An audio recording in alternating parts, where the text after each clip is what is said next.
I would really like to be a little bit careful about saying that, you know, I've explored just a few texts, and what people do is really not always the same as what they write in their texts. So I feel a little, you know, there's the humility that I feel a little, you know, so how is it different? But I think,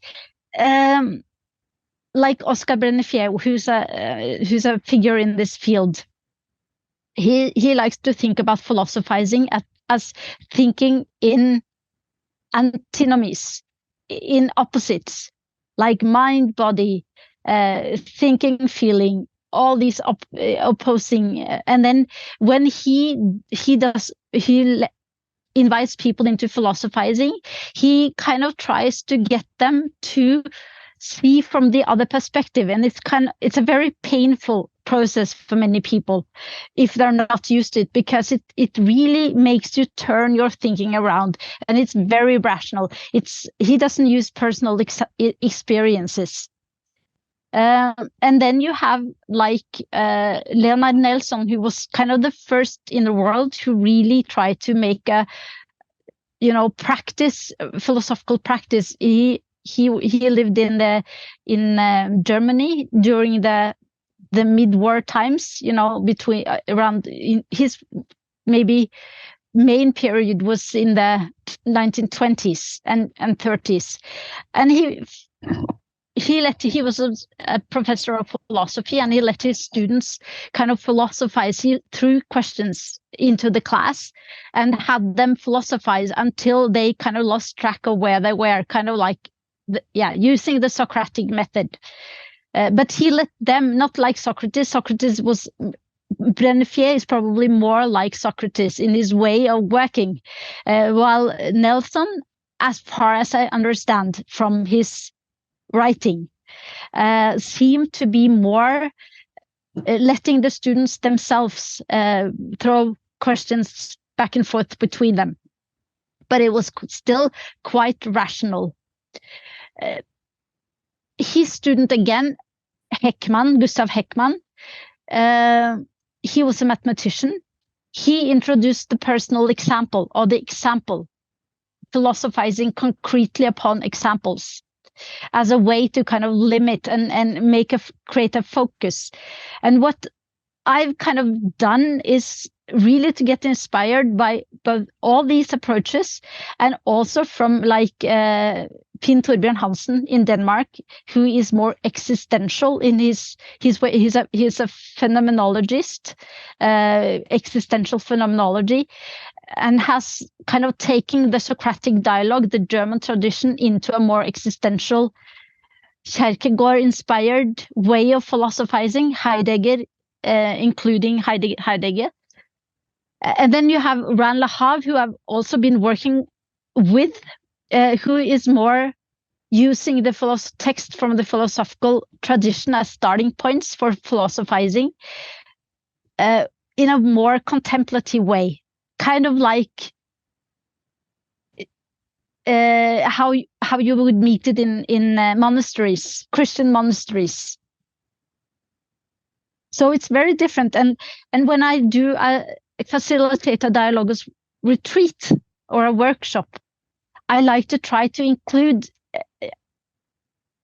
exercises or dialogue formats that are inspired by all these different approaches, in order to kind of transcend our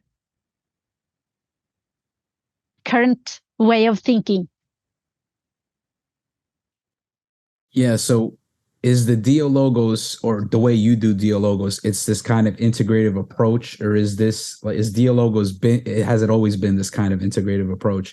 And then also, yeah, go ahead. Yeah, well, Dialogos is kind of this word Dialogos. It came to me. I was writing these books. I had a contract with a publisher, and I needed a name for the books. And then one morning I just woke up and the name was there, Dialogos, and I didn't know what it really meant. And then later, I had this professor of theology, Notto Telle. He's Norwegian, but he's been working a lot with dialogues between the East and the West, between Buddhism and Christianity. And I asked him to write 3 texts for me on wisdom perspectives in Buddhism, in Islam and Christianity that could be read by 14-year-olds. And he sent me these beautiful texts. And there I really understood what Dialogos meant, because it's the opening words of the Apostle John in the New Testament. In the beginning was the Word, logos. Word in Greek is logos. So it's the same kind of logos that is in Dialogos, but also in logic. So logic is also there. And wisdom. So Notto's suggestion was that it could the opening words of John could have been, in the beginning was wisdom, and wisdom was with God. And to me, that was kind of a revelation. It was a mind-blowing experience. And this is also what it belongs to the story that this work transformed my entire being and my worldview. I called myself an atheist until the 12th of April, 2007. And then I said to the publisher that in the last books, I needed to explore the relationship between believing and knowing. And in order to do that, I needed to understand from the inside what it means to be a believing person. So I did, again, this interest in the perspective of others that I try to live by. So I really started talking to people, that were believers of different, both congregations and also religions. And things started to happen around me and in me in ways that were really mind-blowing. So I'm not an atheist anymore. And then Notto comes with these texts. So Dialogos is, if I am to say, to kind of pull out something that makes Dialogos different from the other approaches that I mentioned and which I have a deep respect for, and also my good colleague Mikael Noah Weiss, we work a lot together now. I also mentioned he's very much into guided imageries, which I write about also in the book.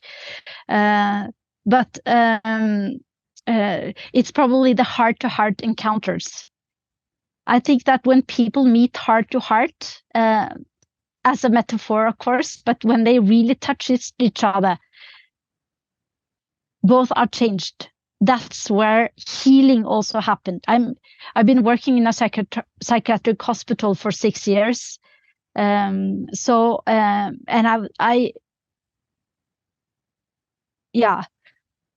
Dialogos to me is a healing practice also.